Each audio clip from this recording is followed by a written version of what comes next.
Thanks everybody for joining us today at our final session. This is going to be super fun. We're just going to wait till everybody comes in. There's hundreds of people joining right now. Thank you, everybody. It looks like we have a lot of folks in. All right, we're going to get started. Just to refresh your memory of who I am, in case you weren't there this morning, my name is Judy Mark. I have my wrong background on. I'm just realizing I'm going to change my different background. So it is the correct, oh, it's gone from, oh, well, I wanted to have the correct background and it is now gone. So I want to thank everybody for joining us. I'm the president of Disability Voices United. We're entering our final session and it's going to be a really fun one. So let me explain how this is going to work. If you've ever watched a game show, this is going to be a little bit like a game show. And we are going to be asking folks to give an answer to a problem in 1 minute or less. And the way we're going to keep them on task is for you to see this timer that is right over my head. And as I present the problem, you will hear this timer, and the respondent will have 1 minute to respond. Yes, I like somebody saying, come on down in the chat. That's exactly right.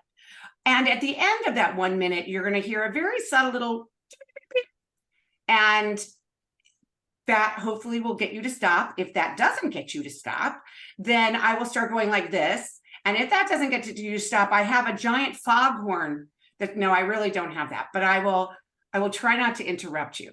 But we also are hoping that people don't speak super, super fast, because we have interpretation happening in both Spanish and in Korean. So this is a terrible challenge. So just keep to the headlines, folks.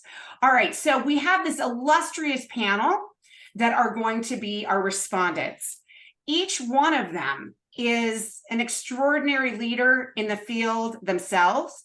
I urge you to look up their bios in the Whova platform, because I am not going to interrupt that. I'm not going to spend the precious time we have introducing them in detail. All I'm going to do is give sort of their title and ask them to take it away. All right. So is everybody ready to go? Are all my panelists ready to go? Okay. All right. So I should also mention, for folks who are in the audience, is that you will have a chance to pose your own problems to this illustrious panel. And I'm going to pick and choose, because some of them may have overlapped with what we have coming up. But you will have that chance by putting it in the chat. Okay. All right. So let us get started with the first conundrum that we are posing. So the first one is the SDP, the Self-Determination Program, is just too complicated. The orientation doesn't explain the program in a way that I can understand. So the first person who is going to be taking a problem on is our very own Christiana Morales, our Director of SDB Projects at Disability Voices United. And I'm going to get my little timer's gone. Okay, go. I agree. I'm actually a co-trainer for the SCDD orientation. I think there is too much information provided. It's overwhelming. And the current orientation goes a bit off topic. It talks about participant-directed service supports and other things. I'm a person that needs just-in-time training, meaning I don't need to know every detail about the budget process until I'm ready to work on the budget process. So I'd like to see an orientation that provides a broad overview. Then when you get to person-centered planning, you get a training in person-centered planning. When you get to budget, you get a training in budget. And then finally, there needs to be a follow-up after the orientation, so the participants know what to do next. They have somebody there to help them to get them to the next step. Boom, 14 seconds extra. Well done. Well done for our first speaker. I am impressed. All right, so I'm going to cancel that and we're going to go to our next speaker, and that is Chris Miller. Chris is the chair of the local advisory committee of Redwood Coast Regional Center and is also an SDP participant. So take it away.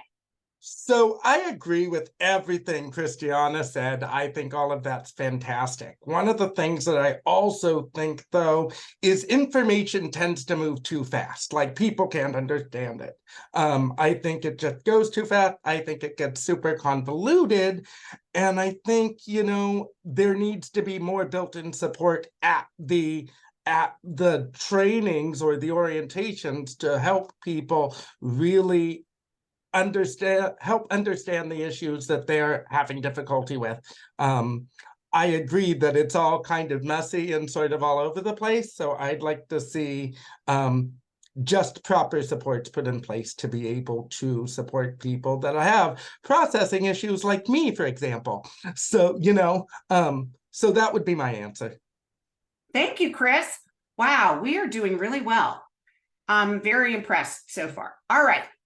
Round two, okay? Round two, here's the problem. The problem is people aren't having real person-centered plans. Sometimes the parent just writes it, or the person really isn't in the center. Every SDP participant, regardless of their support needs, should be able to make some choices in their plans. And our first respondent is Tim Jin. Sorry, I changed the order because Tim, I'm so sorry. If you could, Josh, if you could highlight Tim first, and then we'll go to Rick. Or you could keep Rick up. That's completely fine as well. All right, Tim, go.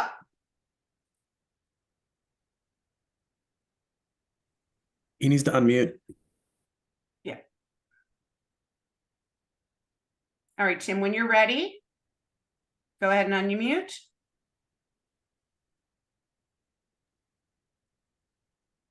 The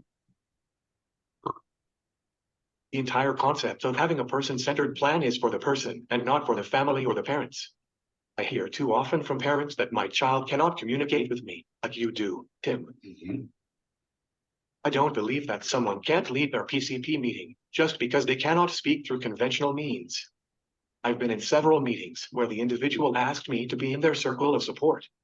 Their team didn't doubt that they could lead their PCP with support, and it takes an excellent team to think beyond the verbal message. Just a few weeks ago, a good friend of mine and his mom and I had lunch together, and my friend is limited in how they communicate with others. I asked my friend what his favorite color, and he told me it was blue. His mom had no idea that blue was his favorite color until I asked him. Take this exact concept with my friend and use it in anyone's PCP. The questions that we are asking the individual don't have to be life-changing from a fortune cookie. Could be as simple as asking what they like to do, and they can choose what is important to them. You did it. That was very impressive. Very impressive. Of course, you had to put your voice output at high speed. So, it's okay if you want to slow it down, Tim, a little bit, because I'll give you some extra time. All right, our next respondent about the person-centered planning issues is Rick Wood. Go ahead, Rick. Yeah, thanks, Judy. When the question was posed to me, my first thought was, this is not an IPP. That is not the starting point. And so what needs to happen is that a real paradigm shift in which the service coordinator, the independent facilitator, the parent, the consumer, the family are all thinking about what has to be the focus, which is on hopes, dreams, goals, objectives. How do you reach them? And that is in addition to a person's needs. Obviously, the goal is for a person to live his or her best life.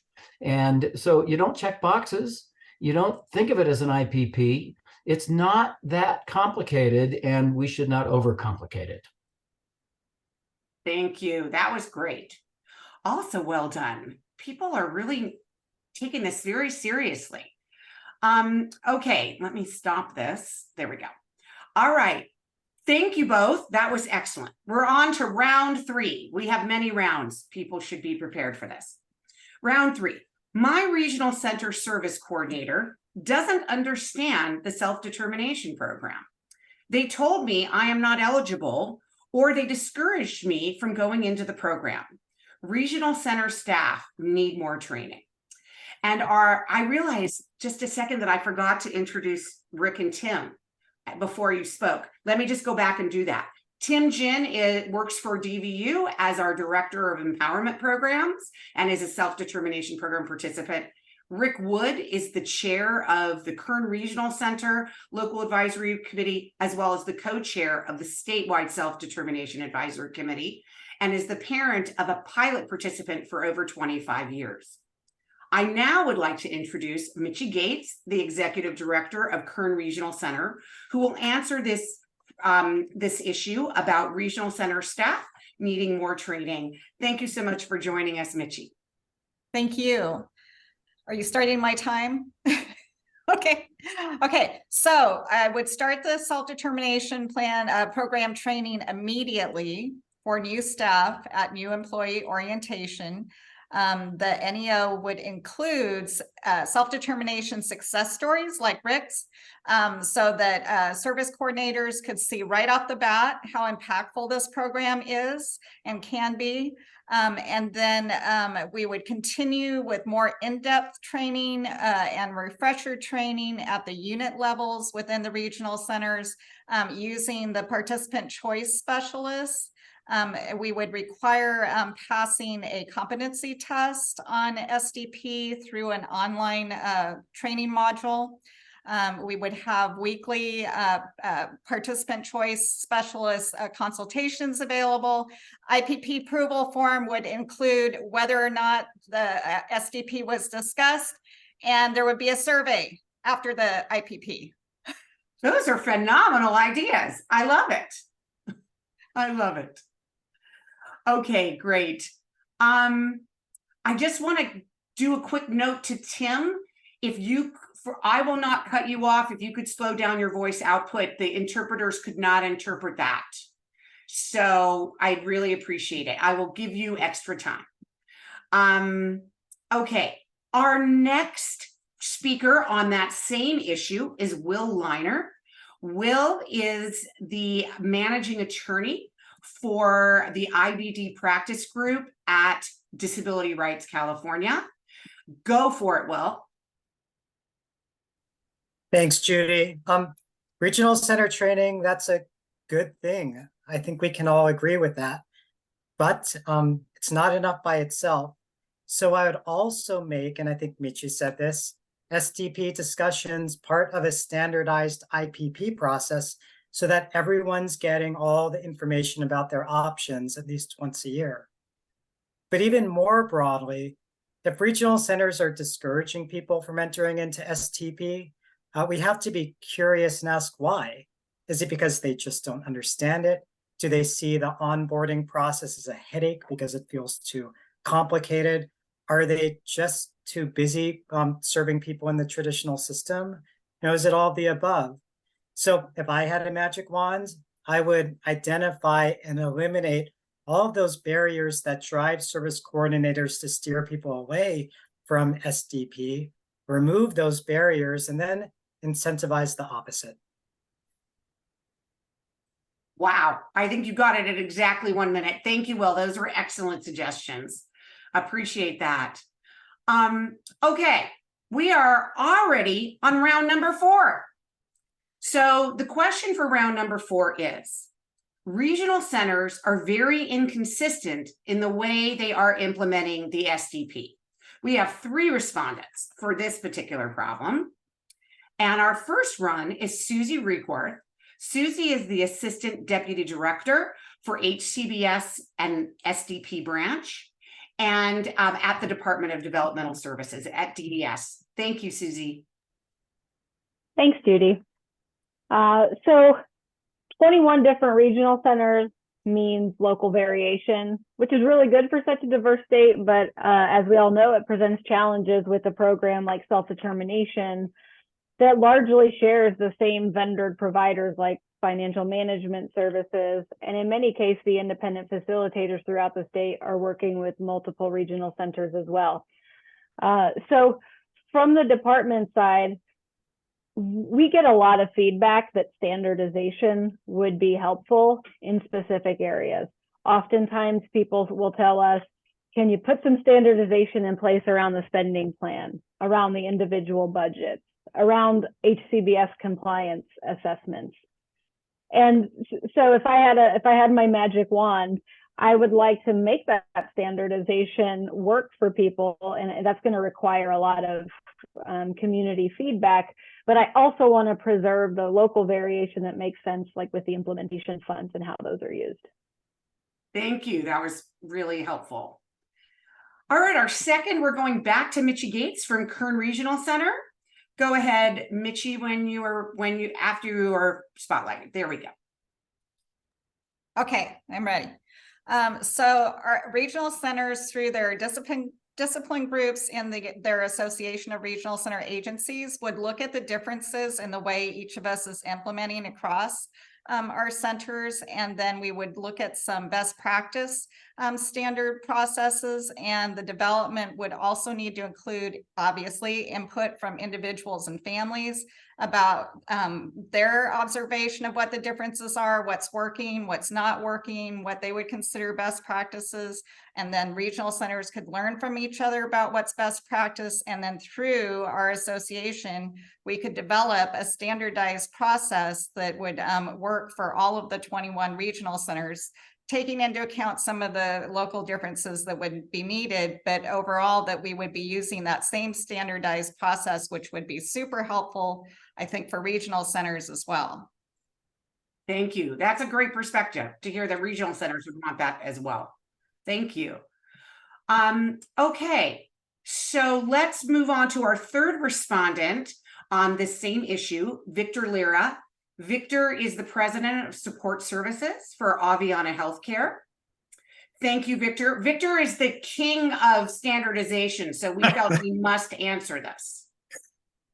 Yeah, so staying with the theme of standardization, I would provide all the regional centers with a standard guide defining the processes. So if I had a magic wand, I'd have a dedicated, highly trained unit at each regional center that included the intake department, service coordination, all the way to the accounting department, so that all of that was intertwined and the communication was there between all of those pieces. It would talk about things like standardizing background information and training on SDP. The service coordinators and the regional center staff can get informed sort of on the employee onboarding process of the FMS, community vendor onboarding processes as well. Include things such as reviewing and finalizing spending plans. What does that entail? And then inform the participant sort of about the regulations concerning goods and service purchases, so that there's expectations up front about, what may or may not be possible. And then lastly, how to move the funds in the budget correctly and efficiently, so that way we could continue to provide the best possible services we can. Thank you. I am so impressed with our team here. Thank you. We're on to round number 5, and there's lots of stuff going on in the chat if people have time to do that, which I don't at this moment. Round number 5. The SDP is challenging for people with no or few services and small budgets. And Latinos and African Americans in particular are underrepresented in the SDP. We need to make sure people who are underserved in the traditional system can still participate in the SDP. Our first respondent is Elizabeth Gomez. Elizabeth is the executive director of the Integrated Community Collaborative. Go ahead, Elizabeth. Thank you.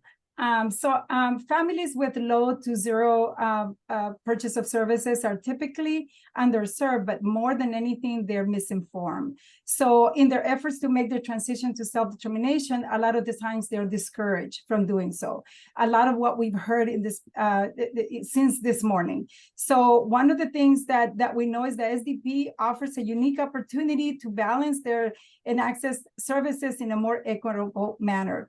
And in most cases, looking at increasing their budgets through unmet needs and changes in circumstances. So if I had a magic wand, the magic wand for me would be to continue keeping that that what our communities need, which is the hand holding at this point. So my magic wand would say that independent facilitators need to remain neutral and not vendor with the regional center to allow the individuals to have a lot more hand holding in the process. I believe that limiting the IF is the mistake. And if I had a magic wand, I would grow the bilingual IF support and allow more so that we can continue the freedom and control for their lives. Thank you so much, Elizabeth. Our second respondent on this question on disparities and small budgets is Will Liner from Disability Rights California. First, do everything that Elizabeth said. Second, as long as SDP budgets are built based on what people are receiving in the traditional system, people who are Latino and Black, or really any group impacted by spending disparities in our system, they're going to be left behind. Right? We know there's an unmet needs process that's intended to remedy that, but we see that it's riddled with the very same gatekeeping that exists in the traditional model, like an insistence on pursuing generic resources when they don't meet a person's need or they're impossible to navigate, or an insistence on what we see as forced caregiving by family members because the person happens to share the same household with families. So if I had my magic wand, I would overhaul all of those policies that limit service access for people of color and create new ones in partnership with those most impacted by disparities in our system. And once those budgets are a true reflection of what people want and need, I have a feeling that that problem of small budgets, it's going to fade away. Thank you so much. That was great. All right.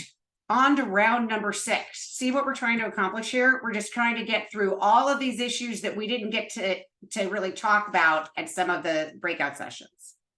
All right, this is a pretty straightforward short one. My FMS did not pay my staff on time. The first respondent we have is Allison Morantz. Allison is the director of the Stanford IDD Law and Policy Project, or SIDLAP, and is also the parent of a SDP participant. Go ahead, Allison.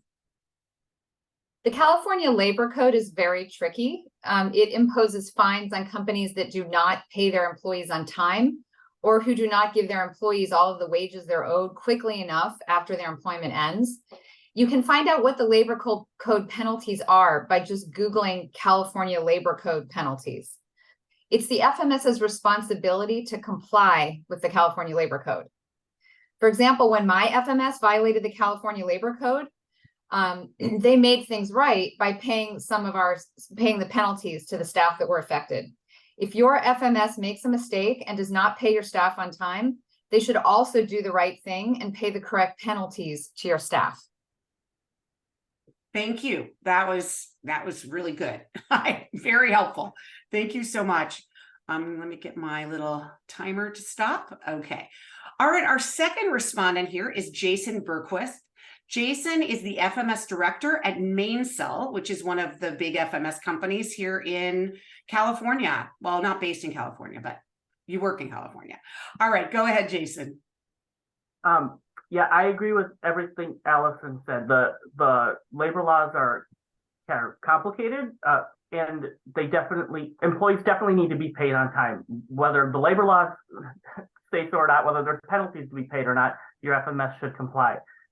If I were to wave a magic wand, it would definitely be about making sure everyone's educated on what those laws mean and what their responsibilities are, because participants also need to know what their responsibilities are, whether it's co-employment or sole employment, to make sure that they're doing their part as part of the process. As an FMS, we have a process we have to go through, and sometimes maybe someone forgot to approve a timesheet, maybe something didn't get submitted in time. There's a lot of things that happen.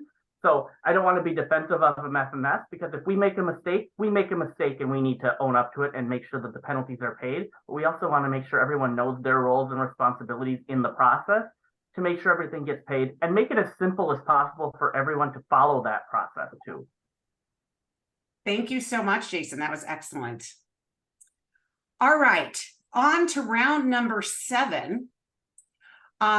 We have this issue. I have concerns about the FMS employer burden rates. They are different at each FMS. Some FMSs are changing the rates in the middle of the year. which will make me run out of money. Some are charging fees for purchases. And so to respond to those concerns, we are going right back to Jason. Go ahead, Jason, from Mainsail FMS. Go ahead, Jason. Yes, the employer burden is confusing. There's a lot of disparities on what it includes, what the rates are for different FMSs, and it is complicated, and it shouldn't be. I think if I were to wave a magic wand, it would definitely be that there would be some standard guidance, going back to what Victor was saying, and I'm sure he will say, standardization about what's allowed to be in that employer burden, what should be a part of that employer burden, and what should not be a part of it. So it's clear for everyone, so that you know what you're working with in your spending plans. And so FMSs know what the standards are for us as well. And so then we can account for all of our costs appropriately. I think it can be a lot simpler. Thank you so much, Jason. Let me turn off that. If this shows anything, it shows you can say a lot in a minute or less. That if that's all we accomplish in this session. Answering the same question is Victor Lira from Aviana Healthcare. Go ahead, Victor. Yeah, thanks, Judy. Just like Jason was saying, he knew it was coming. Yeah, I would put rules around how and when FMSs can change the rates, or even ask for a budget increase to cover, unknown costs or forthcoming costs, and define what's allowable in the burden calculation. So, because when you get the absence of structure, then you get variation on policy, and then that can create tension and mistrust potentially. And we don't want that. We want this to be able to thrive. So, for example, if the cost of workers' comp was to go up at the end of a calendar year, right? We don't really know what the cost is going to be until we get there. We don't have crystal balls. Perhaps the FMS could appeal to the regional center to increase the amount of funds needed to cover just that increase, so that if a person has a $50,000, in an anticipated payroll expenses, an increase of a 0.05%, not even a 0.5%, but 0.05% on the workers' comp would be about $250, for instance. So depending on what it is, it may or may not be a significant amount of money, but we need to put structure in place to be able to address all of those things and make sure FMSs know exactly what is included in the burden. Wonderful. Thank you so much. All right, moving on to round number 8. All right, this is the question. As my son moves into his next year in the SDP, the regional center is requiring him to have traditional type assessments, even though he is using the service in a different way. And to answer that question, we have Susie Reekworth, first from DDS. Go ahead, Susie. Yeah, thanks, Judy. So when this issue comes up, it's usually related to a service that might only be funded on a time-limited basis, like behavior services, or a service that has an assessment component prior to being authorized, which can vary by regional center. So one of the clear solutions is, well, let's standardize that a bit more and make it the same process. There's a little bit of a complication in that, though, that regional centers are independent of one another and may have different policies around how they fund services and what services they fund and what their procedure is for determining that. So what would probably be a realistic and helpful way to help families and participants navigate this would be for regional centers to have a clear policy for how they determine services that may have an assessment component to them, or any kind of time limited component, so that participants know going into it what to expect from their regional centers. Thank you so much. Also, to answer this question is Elizabeth Gomez from the ICC. Go ahead, Elizabeth. Hi. Yes, in my son's situation, my son had the service for about, since he was about 3 years old. So this was a continuous service. It wasn't a temporary service. So I believe that the decision from my regional center actually was more of a compliance base rather than person-centered base. And it really hurt his ability to, much needed services. So I believe that self-determination has already demonstrated that there are better ways to provide support. Participants find life-changing situations specifically to specific needs and based on services that are provided through the self-determination, the person-centered planning. So I believe that the local advisory committee members are key to bringing awareness and firmly believe that they can help. I believe that they need to listen and provide recommendations that are really important that will greatly impact this in each regional center. My hope here is that the system evolves and that we have a clear understanding that self-determination in many times is what's really working for the client. And I believe that if this is true, we usually hear that, we want what's best for the person and the client. And I think if that's the case, then we need to provide the supports that they need. Thank you. I agree with everything everybody's saying. This is amazing. Round number 9. The process just takes too long to onboard new staff, including getting results from criminal background checks and setting them up with the FMS. And we have 3 people responding to this. We're going to start with Tim. Tim, hopefully you've been able to slow down your voice output. Okay, great. I'm going to speak at my normal speed because I don't want my toes cramping up, trying to pressing play. I've been thinking about this for a while now, and we all have had onboarding issues with getting the live scan back at a reasonable time and having new staff fill out the paperwork correctly. Here are my 3 suggestions. Background checks need to be paid from the regional center or DDS. It's a hardship for the applicant to pay $70 to $100 upfront before they get hired to get their fingerprinting results. All FMS should not be using any sheets of paper for our employees to fill out. We are approaching 2024, and I can't remember when I bought stamps to mail something out, other than Social Security. Should be a requirement that all FMS have their forms online to fill out digitally. My final recommendation is, when waiting for the background check to come back, the new hire should be able to work for the participant a minimum of hours each week until the results come back. This will lead to better retention and less turnover, and the applicant is getting some hours until DDS clears them. Thank you, Tim. That was very good. Our next respondent is Rick Wood. Thanks, Judy. And tagging on to what Tim has said, this is a critical problem in the current age of staff shortages. Not just when people enter the program, but when employees, for one reason or another, leave employment and new ones need to be hired. So if I had a magic wand, I would propose an exception to the background check that would last for 30 days to allow a person to actually work for 30 days while they're undergoing the process, including the live scan, and then filling out the forms at the FMS. And the reason for me is that when you are offering someone a position that isn't going to actually be available for them to fulfill or fill for, say, 30, 45, or 60 days, you can't hire that person. People can't wait. Thank you. Great. Our final respondent on this question is Allison Morantz from Stanford. It takes DDS about 1 to 2 days to complete a criminal background check for new employees. And if somebody wants to hire a staff member with a criminal record, it's taking DDS about 3 weeks to process an exemption. I think most of the delays in onboarding new employees are not happening right now because of delays at DDS, but because of delays in FMSs submitting paperwork to DDS on the front end, or because of delays in FMSs generating new employee paperwork on the back end. I think DDS should create a working group with FMSs and SDP participants to share information on best practices for expediting the onboarding of staff. Also, partly to Tim's point, remember that a new staff member only needs to have a cleared background check if they're working with a client one-to-one.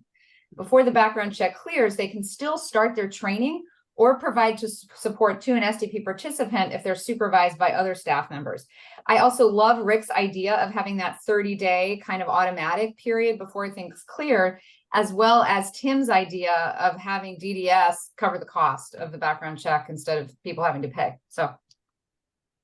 Yeah, I actually just heard of one of the FMSs who's putting it in the employer burden rate that they're paying for the background checks, even though the law expressly says that the employee has to pay for it themselves. So I'm very confused about that one. All right, moving on to round number 10.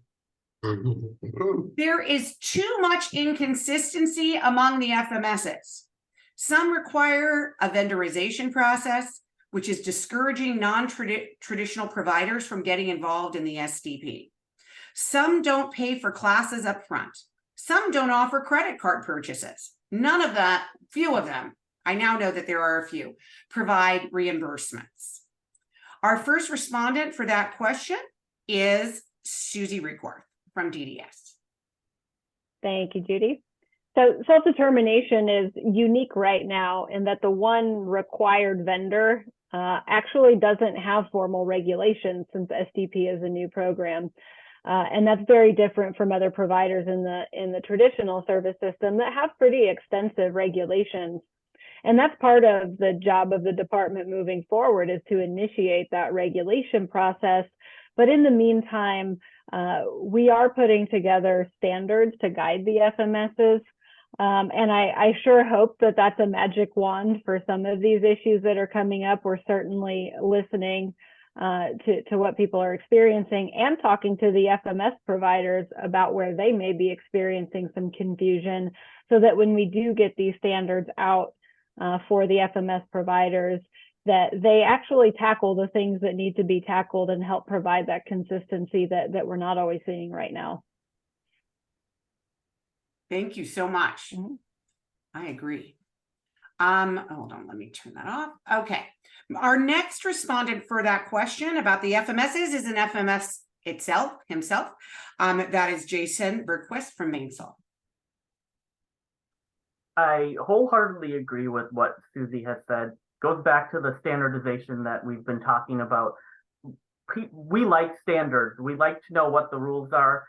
There will always be differences in how businesses operate, but some of the discrepancies in how we pay vendors, how we set up vendors, are because there's vagueness in some of the rules, and we're trying to protect ourselves so that we don't have to pay money back, or so that we can make sure we're following policies if we're audited. And so I think any standardization is key. I also think education is important. Goes back to the questions earlier about orientation and training, not just in the SDP orientation, but in how we as FMSs orient, that we have really good standards for how we do that and share resources together. We're, as FMSs, we're competitors, but we talk to each other a lot, and we share resources about what works, what doesn't. And I think coming together and doing that will really help us standardize what we're doing and provide better services for everyone. Thank you so much. Our next respondent, or our next round, we're moving on to round number 11. I should really have said this at the beginning. These are all real stories that Christiana and I have heard, or we read on the SDP Facebook page, or we hear in our SDP Connects. So we're not making any of this stuff up. I'm going into my second year in the SDP, excuse me, and the regional center and FMS aren't ready to go. Our first respondent here is Victor Lira. Hi, Judy, thanks. So in responding to this, what I would recommend, or what I would do with the magic wand, and really it's not even magic wand, this is totally doable, is start drafting the spending plan at least 3 months before the expiration of the current budget year, and have the spending plan signed and completed by the participant, the regional center, and the FMS 3 weeks prior to starting the new budget year. This gives the regional center accounting department, at least 3 weeks to allocate the spending plan dollars into the electronic billing system so that the funds are available to start that new budget year. Because that's a lot of times where we see a little bit of disconnect, is in that last kind of month crunch time of trying to get everything done and get those dollars allocated. Or If you still have any services that are still in question, because not everything runs on a clock, you can get a spending plan in place that can be modified later to avoid a gap or delay in services. So allocate those dollars, or even have them as extra hours of service, or even as a cushion of some sort. But get that spending plan in place, get those dollars allocated in e-billing, and then there won't be near as much of a problem. Thank you so much. Our next respondent is from the regional center side, Mitchie Gates. Go ahead, Mitchie. Okay, so I agree that with Victor about the 3 months. So I would recommend that the planning team at the beginning of the year talk about how much time, at what point should we start talking about the second year? And I would recommend a 3-month window. So after 9 months, I would recommend the team gets together to ensure there's plenty of time to review how things are going, what's working, what's not working, what's changed, what needs to be added, et cetera, et cetera. So their magic wand part would be that there would be an automated communication that would go to all the planning team members at the 9-month mark that would prompt the team to meet and review. And then the funding for the remaining 3 months, which I think is sometimes a problem, would just be extrapolated from the 9 months that have occurred. And so then they could plan the spending for the second year. So that's my solution. Thank you so much. All right, moving on to round number 12. Many of the self-determination local advisory committees are not functioning well, or they are not promoting the STP with the funds they have, or not spending their funds at all, actually. Our first respondent to this is Rick Wood, co-chair of the statewide advisory committee. Thanks, Judy. Many of the committees simply don't understand their role, and the only way that that is going to be understood is for the department to develop and then require a training of individual members. And as we know, membership changes all the time. And so we've got new people on all the time. Although a committee is advisory, a committee still has autonomy. And so what they need to do as a committee is define their authority vis-a-vis the authority of the regional center. In other words, the regional center doesn't control the local advisory committee or have the authority to spend, or to, for that matter, veto the expenditure of funds for implementation. The second thing is, if a member doesn't participate, then the regional center and the state council need to recruit new members. That's the duty of the state council, and that's the duty of the regional center. Thank you. And replace ones that don't show up. Our next respondent is Chris Miller, the chair of the Redwood Coast Regional Center Advisory Committee. Whenever you're ready, Chris. Okay, so I agree with both what Rick and Judy said. I think that training and getting clarity about what a role is as an advisory committee is really important. And I think it's really important for others to get involved. When they see a problem with their local committees, you should get involved. If I had a magic wand, I would get more people involved in the process, go to those meetings, participate, call out problems, join a subcommittee of the groups, and really work on training up members to know what their roles really are. That's what I would do. Thank you so much. All right, great. On to round 13, lucky number 13. Finding good staff is really hard. I don't even know where to begin. Boy, do we hear that probably more than anything else. The first respondent is Tim. Since the governor signed into law that all fast food workers will be making a minimum of $20 soon, it's going to be even more difficult to find quality people to help us. Maybe he still eats chicken nuggets. There is no secret sauce to hiring good people. I personally just use word of mouth and have been very successful, while others use Indeed and such. Many people have had success finding their staff in their community. When I'm getting the word out that I'm hiring, I don't talk about my disability at all. I state what is important to me in my personal life instead of what I can't do on my own in the flyer.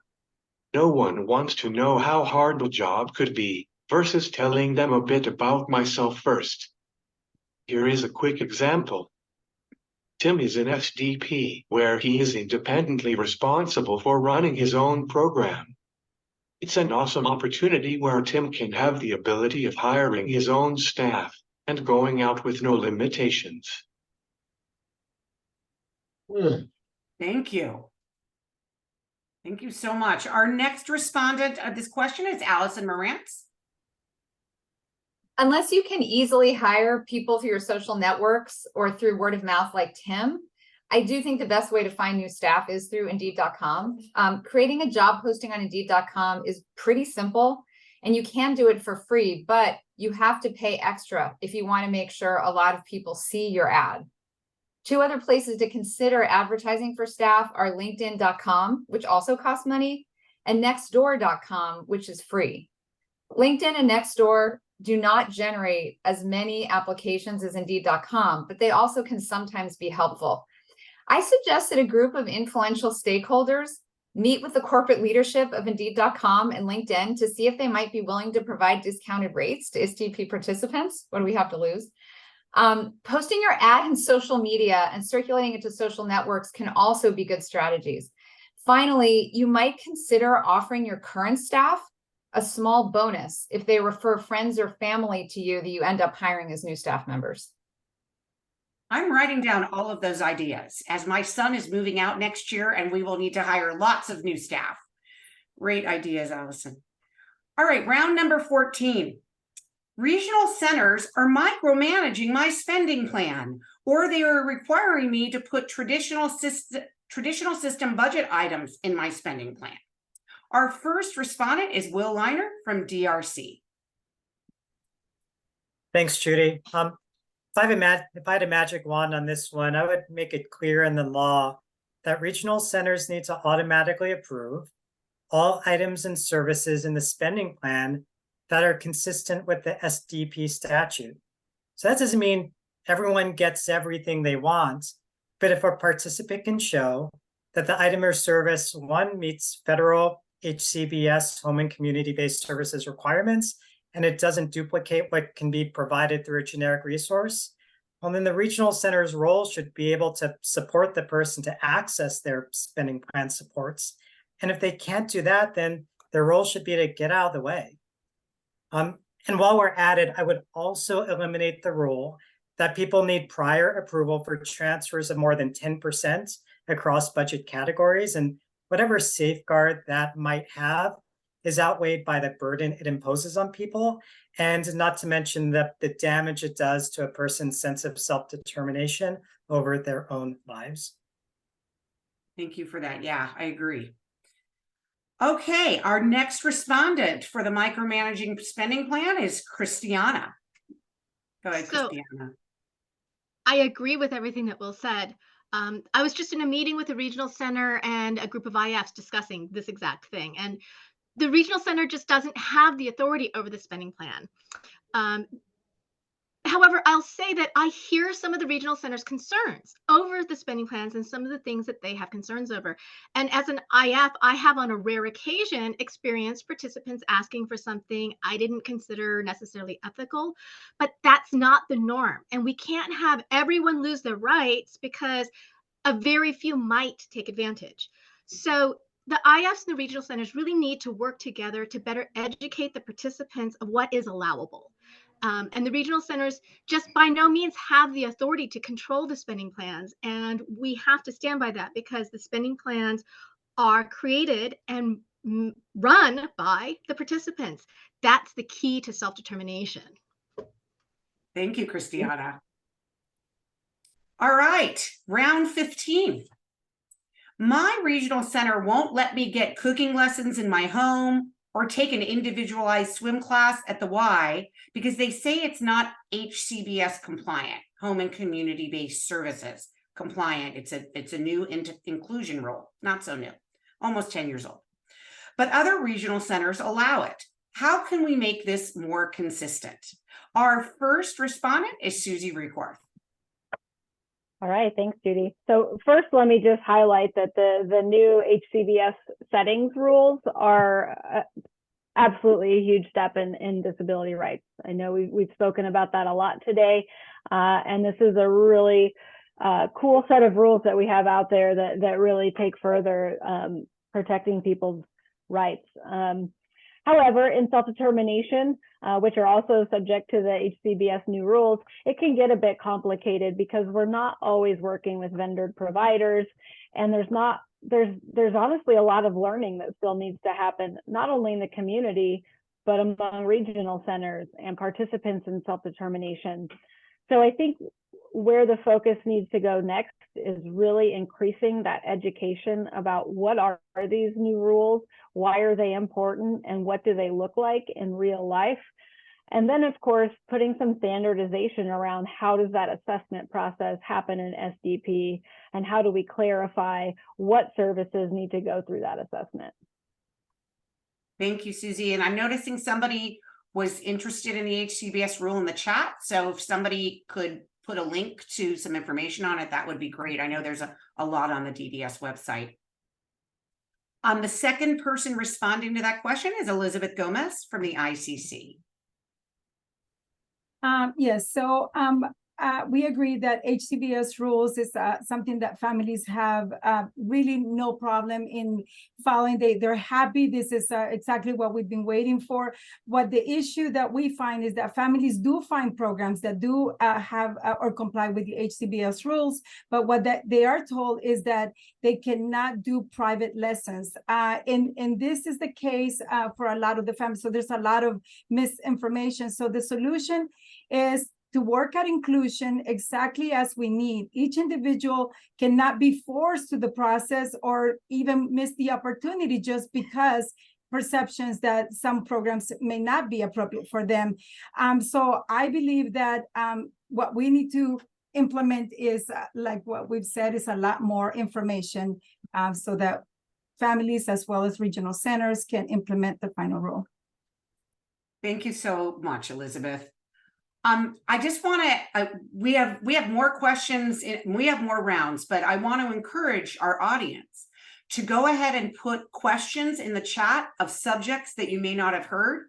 Please don't make them too specific about your own personal case. Make them questions that could affect a lot of people in the self-determination program. I'm reviewing them and I will be asking them to our panelists in the near future. Round number 16. Some independent facilitators are not well trained, or they don't follow through for the participant. Other independent facilitators are charging a lot to the SDP participants. Some IFs are charging monthly fees or a percentage of the budget. Our first respondent is Christiana Morales. So this is something I'm personally very concerned about. As an IF, I'm very aware that every dollar a participant spends on my service is a dollar they are not getting another service. So I believe independent facilitation should be professionalized. A good IF has to have a lot of knowledge about a lot of things. So one of the solutions I believe is that in the orientation, we need to start providing information to the participants on what to expect from their independent facilitators, what they can charge, what they cannot charge for, because that gives them the ability to make an informed choice. Selecting an independent facilitator is often one of the first choices you get to make in the self-determination program. So let's make sure the participants have all the information they need to make a good choice. Thank you, Christiana. Our second respondent is Chris Miller. Oh, good. I forgot if I was answering this one or not. I thought so, but anyway, so my response would be to, if I had a magic wand, there are so many different IF training. There's like, people that do IF trainings and that make it into big companies that do that kind of work. I would sort of, to Christiana's point, professionalize them and make the standards sort of the same. I'd also implement some more like rate things. I know some rate issues with independent facilitators are kind of difficult. I do know they don't necessarily make enough sometimes, but they have to realize that we only have so much money, right? So I would do a little bit more of professional development of independent facilitator, workers. Mm-hmm. Thank you so much. All right, round 17. Come January, there will be very few independent facilitators helping to transition participants into the SDP because of the new vendor rules. Our first respondent is Tim Jin. 099 should be changed to 066 and an extra 6 because when did pigs start to fly? Luckily, some local advisory committees are using their DDS funds to provide transitional services to try to avoid the new rules for those individuals who want to get into SDP. But this is not enough. New enrollment will come to a standstill coming in the new year, and pretty soon there won't be any wait list for any FMS because new people won't be getting in. Thankfully, there is some light in the tunnel for families who are already in the program, and experts are lending their own time to helping as many people as they can because SDP is our livelihood, and hopefully there is where we will succeed. Thank you so much, Tim. Our next respondent is Susie Reekworth. Yeah, thanks, Judy. So if I had a magic wand, I would just wave my magic wand and there would be plenty of facilitators to help people through the enrollment process long term. But as we all know, there's some challenges to that right now. One of the things is we can't just continue with the 024. I think as a department, we've always been fairly we've always been pretty clear in that. However, we are looking at ways that we can improve the 099, which I'm going to keep calling it 099, Tim. But I appreciate your sense of humor. We are finding ways to continue improving the 099 based on the feedback that we're getting from our advisory groups. We know there's some work to be done there, but at the end of the day, we absolutely do not want to see people not have support to enroll in the program. So our top priority is to continue finding ways that magic wand can come true, and we have plenty of facilitators to help people. So I'm going to just step back for a second because I'm seeing some questions in the chat that where people do not have some basic information about some of the more advanced questions that we're asking. So the first thing that I'd like to do is to ask Susie to come back on and to do a couple things. First of all, explain what HCBS stands for and what the rule basically is. And then I'm going to put you on the spot to also explain what the 099 new rules are so that people can have that basic information. Yeah, sure. So HCBS, and I apologize for so many acronyms and numbers. HCBS stands for Home and Community-Based Services. It's been a while now, but now we're at the point where all of these new rules, which are often called the HCBS or Home and Community-Based Services Final Settings Rule, which dictates some new rules around what has to be present or in practice in settings where people receive services. And these rules can be based on residential settings, but also just community settings. So ensuring that people have the right and choice of going out into their communities and being part of their communities, who helps them engage with their communities, and also having privacy and dignity and respect within their homes as well. So part of the self-determination program as a federal waiver where the federal rules apply is for settings where people receive services to also meet all of those criteria in those rules. And I think someone beat me to putting the link in the chat for where you can find some more information on that. And the second one that came up is what was referred to as 099. 099 is a service code, so it's understandable that wouldn't necessarily mean a whole lot to anybody. The title of that service code is Self-Directed Supports. It's a new service. So for those of you that have been involved in self-determination, you know that for the majority of self-determination being available, there was a lump sum of money, so to speak, available to help with the enrollment process. It was $2,500, if that rings a bell for you. Now we're trying to unbundle those services, so having the person-centered planning be a specific service, and then all of those things that help with the enrollment process being a separate service, and that's where that 099 comes in. And so with the issue that Judy raised in this round, what she's referring to is this new process where people need to become vendors of their regional center to provide those enrollment supports, and some of the challenges they face in completing that process, and some of the other logistics of changing the way that service is provided. Does that help, Judy? That's really, really helpful. I appreciate that. Thank you for me putting me on the spot. I'm now going to take I just want to let the folks who have their hands up know that I'm not going to be taking questions just because we have over 400 people here. If you have a question, please put it in the chat. I'm completely monitoring what's happening in the chat, and I'm asking those questions that are either that we haven't asked yet or that I'm not planning to ask in the next few minutes. But I am going to take a question from Stephen Hinkle, who asked it in various ways in the chat. Stephen is an STP participant, also happens to be one of the co-founders of Disability Voices United. And Stephen is asking various questions around the service codes and how complicated they are, and how there are service codes in the traditional system that are different than service codes in the self-determination program. It is also unclear to me who is responsible for deciding what the service code is. Is it the participant, their family, the independent facilitator, the FMS, or the regional censor? And this makes my head explode every time I talk about it, as Christiana can attest to.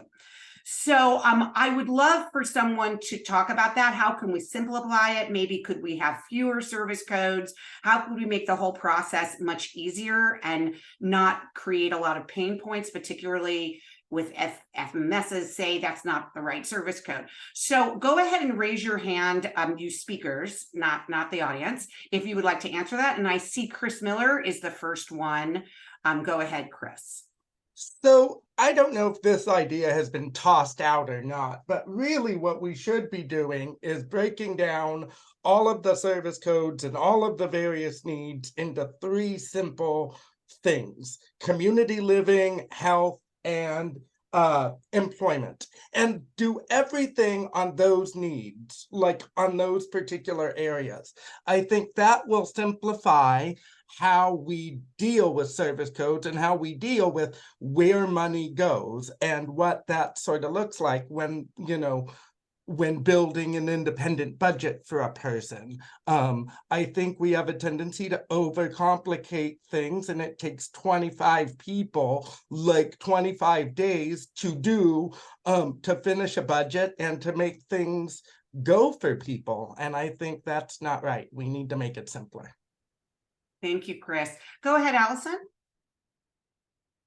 Yeah, so I agree with what Chris said, and I kind of had a similar idea, and it's not a full solution, but I think to the extent that you can minimize the number of service codes on your plan, a lot of this comes from Medicaid, so we don't have completely free reign. We're not writing on a blank slate in terms of what the codes are, but there are definitely situations in which there's kind of different ways to categorize things. So I think there's kind of some strategy and some kind of art, if you will, kind of coming up with your spending plan. Our strategy has been to put pretty much the whole program under a single service code, Community Living Supports 320. And the big advantage of that is that we don't have to get, approval from the regional center if we want to switch things across different categories, because they're all within code 320. So it really kind of simplifies things. And we didn't start out that way, but we got that advice early on and we followed it. That's not always possible. But to the extent you can kind of streamline and minimize the number of service codes on your, on your spending plan, I think it's to the good. I think it makes things easier. Thank you very much. Okay, I'm now going to ask a question that was put in the chat, and if somebody wants, a couple people want to answer it from our panel, please raise your hand. This is from Sandra in the Central Valley. What happens if I, as the facilitator, complete the person-centered plan with the family, and then the regional center visits the participant without my knowledge and discourages him or her from starting in the SDP? What is the regional center's interest that the participants do not enter the self-determination program? I don't know if somebody this is a little bit similar to what you were talking about, Will. So I don't know if you want to kind of respond to this as well with a more specific example. Well, Judy, I'd actually like to kick it over to meet someone from a regional center, because what I was getting at was, let's be curious about what those barriers are. Why are regional center service coordinators really discouraging people from entering self-determination? So I assume that people act in rational ways based on the incentives and disincentives around them. So I would like us all to be curious about why would a circumstance like that happen? And, I don't want to put anyone on the spot, but I'd love to hear from regional center folks and even a generous interpretation, like why would these things happen in our system? What's getting in the way? Thank you. Mitchie, do you mind jumping in here? Yeah, so just in the way that the regional center system is very complex and seems untransparent. I don't think that's a word, but it doesn't seem transparent to individuals and families and advocates. It can also be that way internally for our staff. The system, all of the things that we do every year, there's just, there's a bunch of new statute added and new services and like self-determination, coordinated family supports, all of these things added. New duties keep getting added to the service coordinators. So I think Will touches on something that is very important, is that our staff are just as confused about what is going on and how to understand things. And when you have put really complicated processes around a service like self-determination, when you make it complicated, it's complicated for the SC for them to understand. And so my belief is that if there's an SC discouraging it, it's because they don't understand it and they don't know how to begin to understand it, and they feel overwhelmed. So that would be, any simplification we can do is good for the regional center, is good for everybody. Thank you, Mitchie. And thank you for that, because my first place isn't to interpret it as like regional centers are doing this on purpose because they just don't like it. They're responding to something around them, and I think we're all people. Service coordinators are people, and something just feels so hard. Sometimes the easier thing to do to human nature is to pick something easier. So, let's try to incentivize kind of doing the thing, even if it's harder, or making the thing easier so that more people, participants, service coordinators can get on board with this program. I appreciate that, Michi. You letting me hand that over to you too. Thank you. Thank you so much. So just a heads up, I'm going back to our original questions and I'm going to round 18. This is for Josh as well. Okay, so changing my spending plan in the middle of the year is too complicated and takes too long. And our first respondent for that is Christiana. I'm going to have problems doing this in a minute. It goes back to the too many service codes. So when we talk about spending plan updates, there's really three types. One, you're just moving within the same service code. You're not asking for a new service. That should happen immediately. No problems. You just, it should just get done. We're still having problems with FMSs that require email verifications for anything, any change within that. So that shouldn't be happening.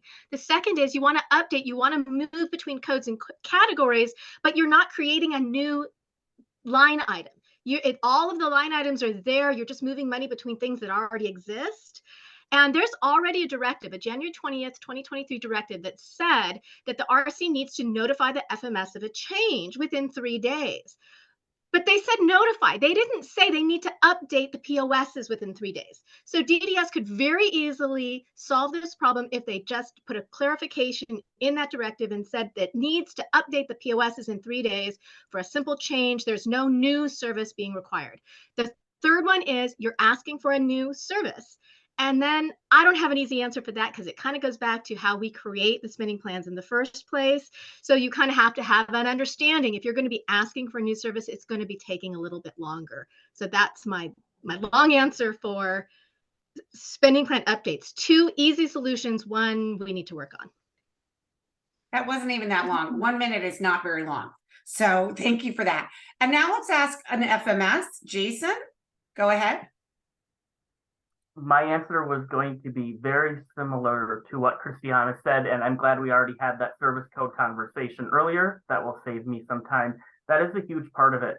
My other magic wand for this is just systems, whether it's technology systems or systems at regional centers. If a change does need to be approved for, let's say, the adding a new service, right?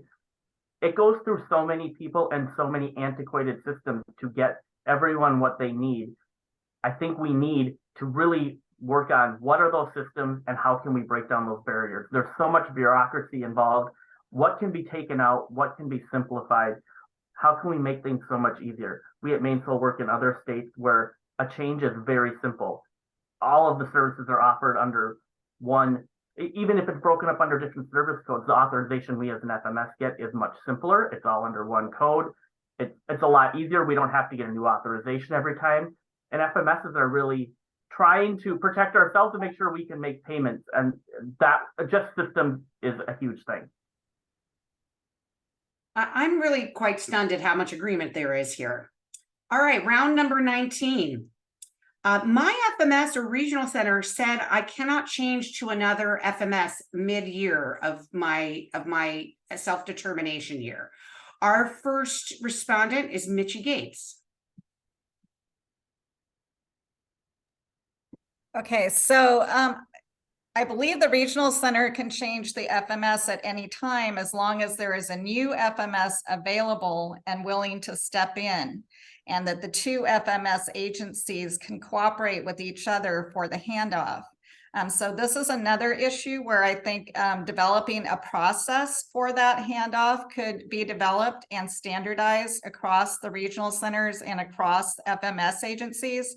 Of course, FMS agencies would have to agree and provide their input about what needs to happen on their end so that we can understand what might be difficult on the FMS side and brainstorm ways to resolve whatever those barriers are, because it shouldn't be a problem to change an FMS whenever you want to change an FMS. Thank you, Mitchie. Our next respondent is Victor Lira. Cancel that. Thanks, Judy. So one of the biggest issues with transferring is our late payroll, hours that come through, people to late vendor payments that come in after the participant has transferred. So if I can wave my magic wand, I develop an accounting process to give the original FMS access to a percentage of the funds that gets transferred to the new FMS for a defined period of time. That would make transferring, from FMS to FMS, I think a lot easier. Also, depending on the model, accounting for taxes in the sole employer model is very difficult if all of the payroll hours haven't been submitted yet as well. So that's why if a transfer happens, best practice is always to do it at the end of a quarter, because that's when you file taxes. So you can put a definite hint in it as far as what the taxes that have been remitted. And that way, then at the end of that quarter, you could then move to the other FMS. That makes sense. Thank you. All right, round 20. The budgets are not increased to include the costs of an independent facilitator. Yet for many participants, the only way for them to participate is to have an independent facilitator. So our first respondent is Will Liner. Thanks, Judy. So DRC worked with the State Council on Developmental Disabilities on an evaluation of the self-determination program. Top-level findings shouldn't be a surprise to any of you. People like SDP, they recommend it to others. But at the same time, people asked, why do things have to be so darn hard in this program? And they pointed to complex administrative burdens that create barriers to access. It means everything everyone's been talking about for the past few minutes.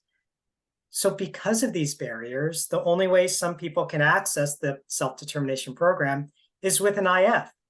But they're punished. I think Christina mentioned this. They're punished in a sense for having to rely on IF support, because every dollar spent on an independent facilitator, an IF, is one less dollar people have to spend on the services they want and need. So if I had a magic wand, I would include independent facilitator support as a separate line item in the budgets, at least until our systems can take a serious look at the burdens it imposes on people and figure out how to remove them. Until then, let's fund our IFs. Thank you. I bet there's a lot of people who would agree with that. Tim Jin, go ahead and answer that.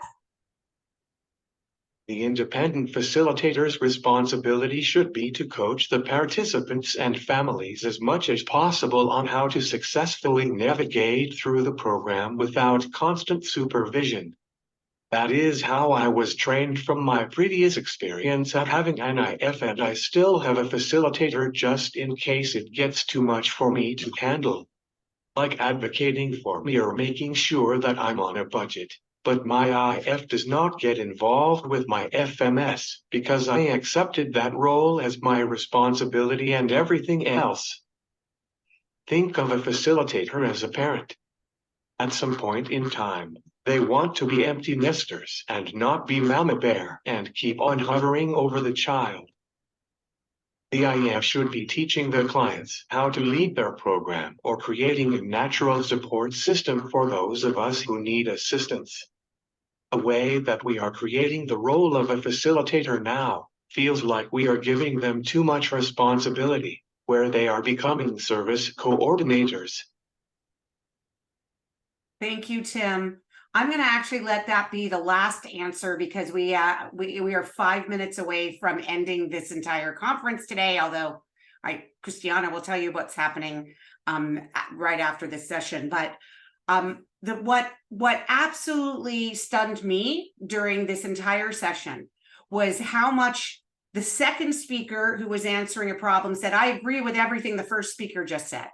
And we have a very diverse group of people here. We have regional centers, DDS, we have advocates, we have FMSs, independent facilitators, and self-determination participants and family members. And if we can all agree in this 90-minute session on how to fix the self-determination program so that it is more accessible to everyone, then I think it really can be done. That what the excuse that cannot be made is, well, there's just too much disagreement out there, so we can't do it. There is tremendous agreement about how this program can be improved. And so we really, really urge DDS to take everything, even though DDS was one of the people saying this stuff, to take some of these suggestions very seriously. And I look forward to working with everybody who was on this illustrious panel to try to implement some of these great ideas. So I'm now in our last few minutes going to thank everybody on this panel for joining us today. And I'm thanking the hundreds of people. We had 430 people at one point listening to this session. And I'm going to hand it back to Christiana to close out the day. Thank you, everybody. I want to mirror what Judy said. I think I'm walking away from this so much more positive and really feeling like we can, and we can work together and we can fix this. And that I think if I don't know if you saw my head in there, but I look like a bobblehead because as everybody's talking, I'm like, yes, yeah, like my head's just bobbing up and down. So we will absolutely, we're going to get all this info together and we're going to share it with everyone. I want to thank everyone so much who came. We had 542 participants today at this conference, and that means a lot. That means a lot of people believe in self-determination, believe that even though it is work, it is worth it. It is worth it. As we talked about, this is a civil rights movement. We hope to see everybody soon. You can stay for the next half hour. Go and visit the exhibitors. They're going to be here for another half hour. have a great day, everyone. Come visit us at SDP Connect. We're there every second and fourth Wednesday of the month. We keep the conversation going. I think the solution to all of this is communication. And when we saw that we got everybody in the room, the solutions are there. We can fix this. So thank you all so much. Thank you, Christiana. And everybody, be sure to go visit the exhibitors.